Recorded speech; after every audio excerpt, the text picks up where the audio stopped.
लूका, मत्ती 9 उसकी 32-33 इसमें लिखा हुआ।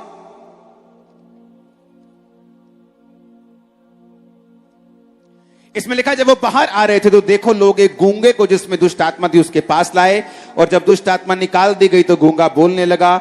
इस पर भीड़ ने अचंबा करके कहा, इज़राइल में ऐसा कभी नहीं देखा गया। अब यहां कारण आत्मिक था लेकिन रिजल्ट शारीरिक था। कारण दुष्ट आत्मा थी, रिजल्ट गूंगापन था। रिजल्ट सोचने को यह था कि गले की कोई नस दबी होगी, गला खराब होगा, ब्रेन में कोई नाड़ी नहीं बनी होगी, लेकिन कारण आत्मिक था। जब यीशु मसीह ने दुष्ट आत्मा को डांटा, ए दुष्ट आत्मा निकल जा, गूंगा बोलने लगा। किसको समझ आ रही है? अब अपने पड़ोसी को बोलो, ये आत्मिक चीजें हैं, इन्हें ध्यान से समझ। आमीन। ये सारी चीजें हम एक आत्मिक माहौल में रहते। जितना हम अपने आप को शरीर में ढालेंगे, टीवी में बिजी रहेंगे, चीजों में बिजी रहेंगे, दुनिया में बिजी रहेंगे, उतना दिक्कत होगी हमें ये रिकॉग्नाइज करने में, पहचानने में कि जो कुछ मेरे साथ हो रहा है उसका आत्मिक कारण क्या है। एक बंदा जिससे प्रभु ने सेवा लेनी हो, कई बार परमेश्वर उसे संसार से निराश करता है ताकि ये मेरी ओर घुसे। अब आप सोचेंगे उसने मेरे साथ ऐसा क्यों किया, फलाने ने मेरे साथ ऐसा क्यों किया, आप दिल में कड़वाहट पैदा कर लेंगे। लेकिन जब आप प्रभु की हुजूरी में जाएंगे, प्रभु आपको बताएगा कि ये मेरी ओर से है, ताकि तू मेरी ओर भागे, तू मेरी ओर चल। हालेलुया। परमेश्वर, मैं जो स्नूकर होता है ना, स्नूकर पूल, किसको मालूम है? स्नूकर पूल जो टेबल होता है, उसका मैं प्लेयर था। मेरे को बड़ी अच्छी तरह से आता है खेलना। आज शायद कम हो गया होगा बहुत। अब कभी कभाई 10-15 साल में एक बार टच करता हूं उसको, मैं जब कहीं जाता हूं, कहीं हो तो उसमें हमको बैटिंग करने की, जुआ खेलने की आदत थी। एक दिन हम बैटिंग कर रहे थे एक लड़के के साथ, तो मेरी लड़ाई हो गई उसके साथ। तब मैं मसीह में सिर्फ 2 महीने का था और अभी भी मैं वो पूल खेलने जाता था। जब लड़ाई हुई उसके साथ, तो पता नहीं क्यों लड़ाई हो गई और मेरा मन ऐसा किया कि यार, और जैसे ही मैं बाहर आया मेरे को फोन आया, अच्छा तू चर्च आ तो शाम को सेवा किया कर। मेरा मन ऐसा टूटा उस पूल से कि मैं शाम को चर्च जाना शुरू हो गया और वहां से मेरी डेस्टिनी शुरू हुई। और कैसे प्रभु ने खींचा? निराश करके। मेरे दोस्त ने मुझे निराश कर दिया, मेरे भाई ने मुझे निराश कर दिया, मेरी मां ने भी निराश किया, मेरे बाप ने भी किया, भाई ने भी किया, सबने निराश किया। और मेरे पास एक ही ऑप्शन रह गया, यीशु मसीह। अब मेरे पास एक ही दोस्त था, परमेश्वर। सुबह के 5 बजे तक, शाम के 5 बजे तक काम करो, उसके बाद चर्च में जाओ। वो सारे कारण आत्मिक थे, क्योंकि मैं उस समय देख रहा था, परमेश्वर आज का संडे देख रहा था जो होने वाला है। ये आज का संडे पॉसिबल नहीं होता अगर मैं उस समय परमेश्वर की चीजों को आत्मिक रूप में ना लेता।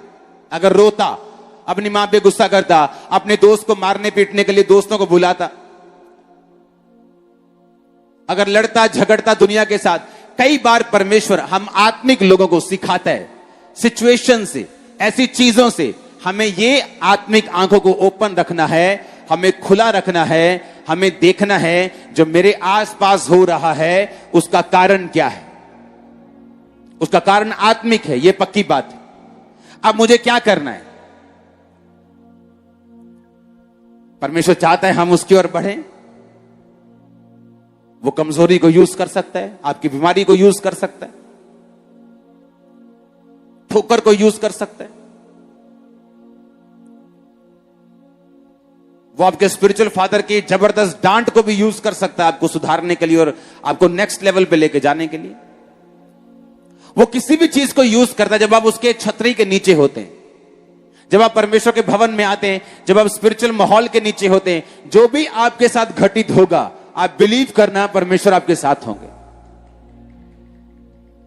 कभी निराश मत होना, फलाने ने ऐसा कर दिया, धमकाने ने छोड़ दिया, ऐसा हर एक चीज के पीछे परमेश्वर का मकसद है। अपनी आंखों को बंद करके बोलो, आज से मैं उस स्पिरिचुअल मकसद को ढूंढूंगा।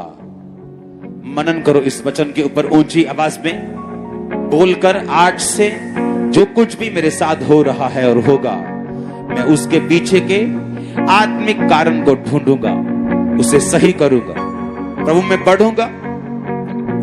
मांगो ऊंची आवाज में अपने आत्मा में प्रार्थना करते हुए।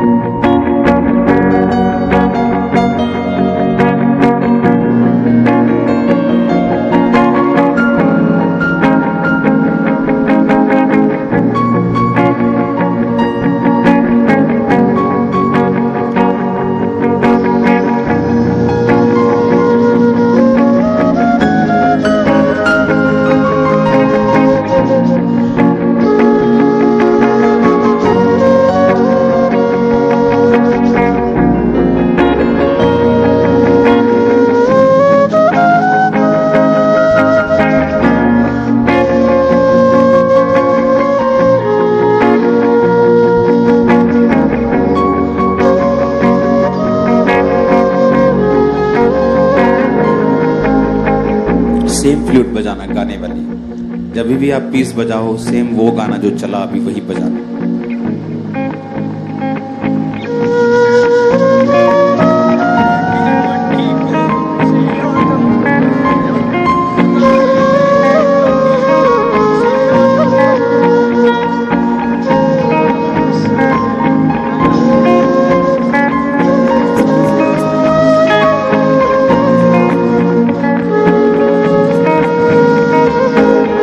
यीशु मसीह के सामर्थी नाम में हम मांगते हैं, आमीन।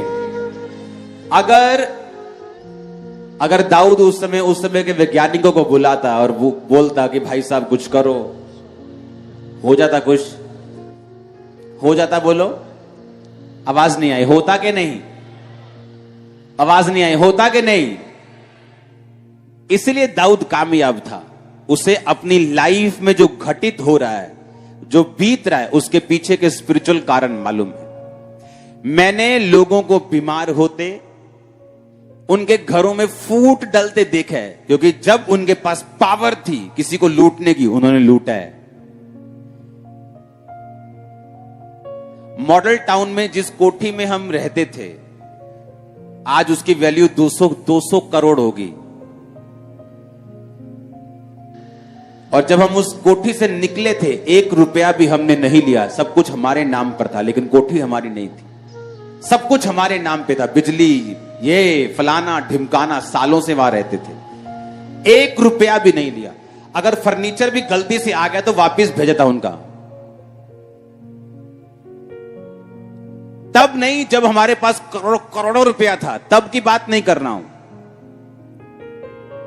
मैं। तब की बात कर रहा हूं जब हमारा अपना 5 मरले का भी घर नहीं था और हमने करोड़ों की प्रॉपर्टी छोड़ दी थी। उसको छोड़ने के बाद बूटा मंडी में हम किराए पे रहे हैं। वहीं हमारा गोडाउन था, मेन रोड के ऊपर। वहां छोड़ना पड़ा क्योंकि काम बढ़ रहा था, बिजनेस बढ़ रहा था। खामरे में आए, यहां पे किराए पे गोडाउन ढूंढा, जिसके ऊपर अभी भी मेरे माता पिता जहां किराए पे रहे कितने साल। अब अगर उस कोठी में हम खड़े रहते कि नहीं, शायद जाते वक्त 10 करोड़ ले जाएंगे, तो आज हम यहां ना होते, जहां हम हर हफ्ते 1 करोड़ खर्चा करते हैं चर्च के ऊपर। लोगों को मालूम नहीं कि वो लालच करके खुद फंसते हैं, चोरी करके खुद फंसते हैं। जितनी चोरी करनी है कर लो, आपको और आपके वंश को इसी दुनिया में वापिस देनी पड़ेगी। जितनी करनी है कर लो, जाओ, चैलेंज है मेरा। और परमेश्वर डबल लेता है वापिस, हमेशा याद रखना। जब हम सुधरेंगे नहीं तो फालतू की चीजें होंगी और हम फालतू में अपने पास्टर्स को भी तंग करेंगे। जब हम सुधर के आएंगे, आप वही प्रेयर करवाने के लिए आएंगे जो परमेश्वर बोलेगा, और मैं वही करूंगा जो परमेश्वर बोलेगा। सबसे ज्यादा टेस्टिमनीज होंगी इस चर्च में, आप देखना। क्यों? क्योंकि आप वचन की गहराई को समझ रहे हैं। आप सिर्फ हीलिंग मिरेकल्स तो ले ही रहे हैं, लेकिन वर्ड की डेप्थ को भी आप समझ रहे हैं कि मुझे अपनी लाइफ में कैसे चलना है।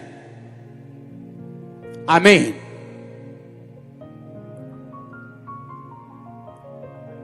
जब याकूब ने ब्लेस किया, इसहाक ने जब ब्लेस किया याकूब को और एसाव को, याकूब को कहा तेरे साथ ऐसा ऐसा लंबी ब्लेसिंग दी, एसाव को लंबी ब्लेसिंग नहीं दी। लेकिन 20 साल बाद जब याकूब एसाव से मिला, एसाव ज्यादा ब्लेस था अभी भी।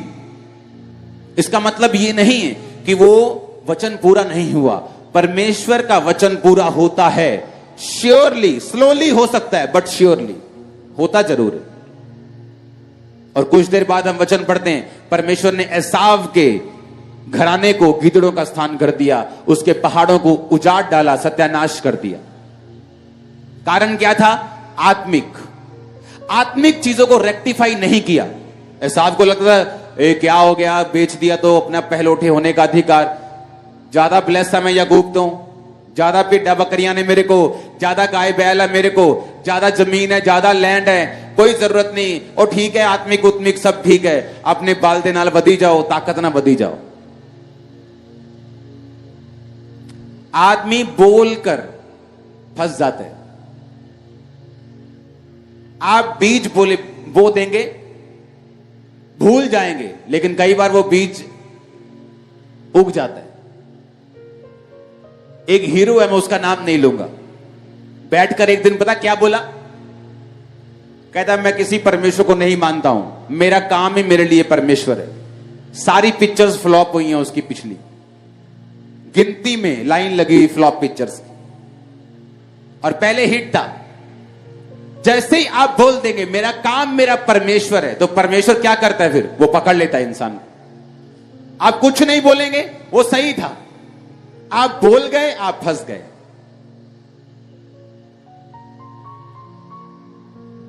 अरे यार चर्च मिट्टी बहुत मिट्टी इकट्ठा बहुत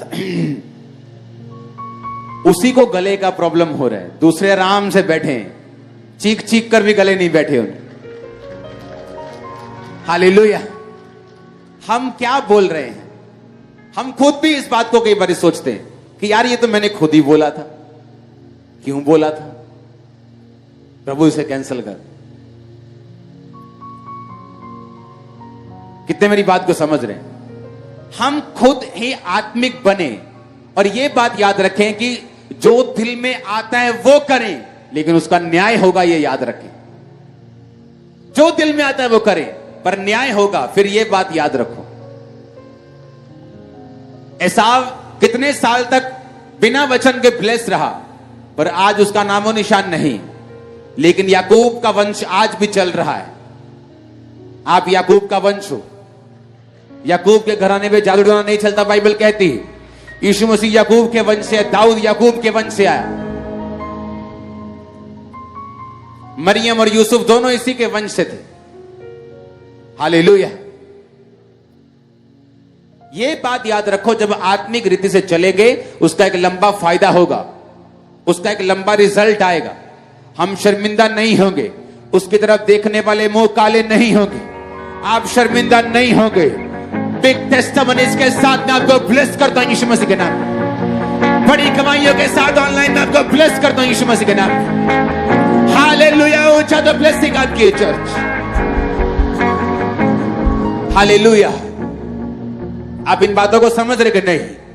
मेक श्योर जो भी मैं कर रहा हूं वो मेरी जॉब में हो, मेरे फाइनेंस में हो, मेरे बिजनेस में हो, जो कुछ भी मैं कर रहा हूं वो बिब्लिकल हो। हालेलुया। जिस लड़के को कुंवारे होते हुए मैंने सलाह दी है कि भाई तुझे ऐसा स्टैंड लेने की जरूरत है, तुझे ऐसा करने की जरूरत है, तेरे परिवार के बीच में तुझे ऐसा स्टैंड लेने की जरूरत है, तब स्टैंड नहीं लिया। अब जब शादी हो गई, वो प्रॉब्लम अब डबल होके उसके सिर के ऊपर खड़ी है। सुनो मेरी बात, या तो दुनिया की बेइज्जती सह लो, या अपने बाप की बेइज्जती सह लो। जिसने अपने स्पिरिचुअल फादर की बेइज्जती नहीं सही, फिर उसने दुनिया से करवाई है बेइज्जती, और जिसने अंदर से सह ली है वो दुनिया में वाहोवाही लूटी है उस। अब देख लो क्या करना है। अंदर प्रभु से मार खा लो, चलेगा, दुनिया से मत खाओ।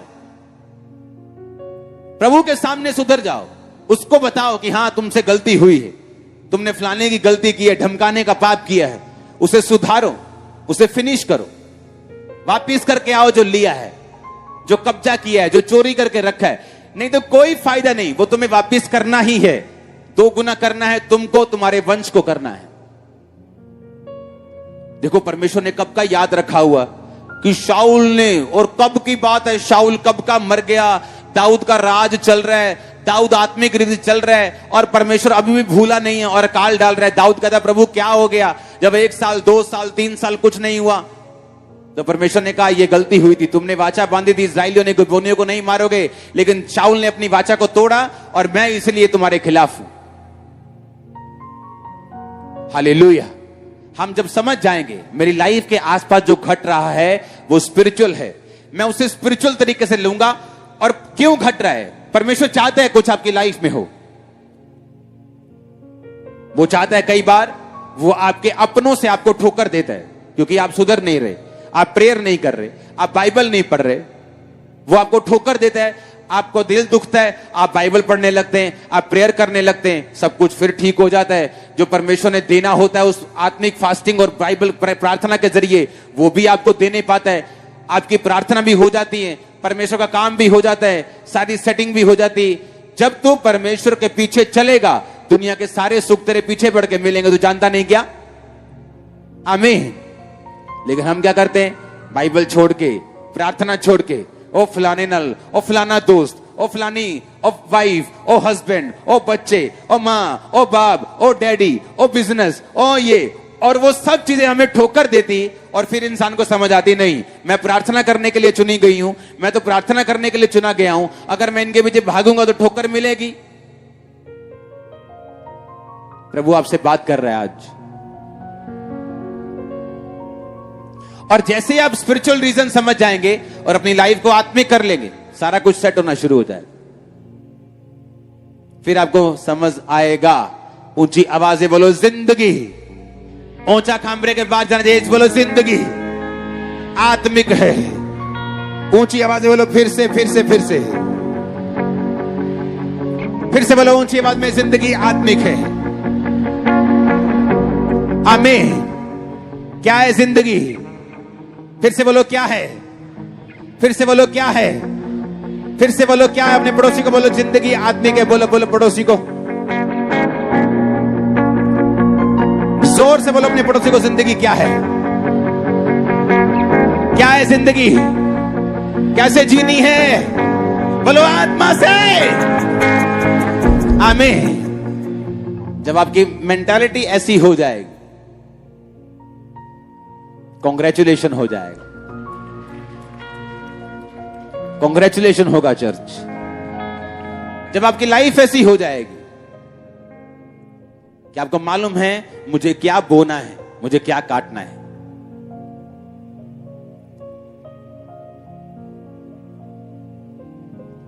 मेरी लाइफ में जब मुझे नुकसान करने का मौका मिला और मैं पूरा कर सकता था अपने दुश्मनों का, मेरा परमेश्वर गवाह है, मैंने उनका नहीं किया, इसलिए कोई नुकसान नहीं कर पाया आज तक इस चर्च का।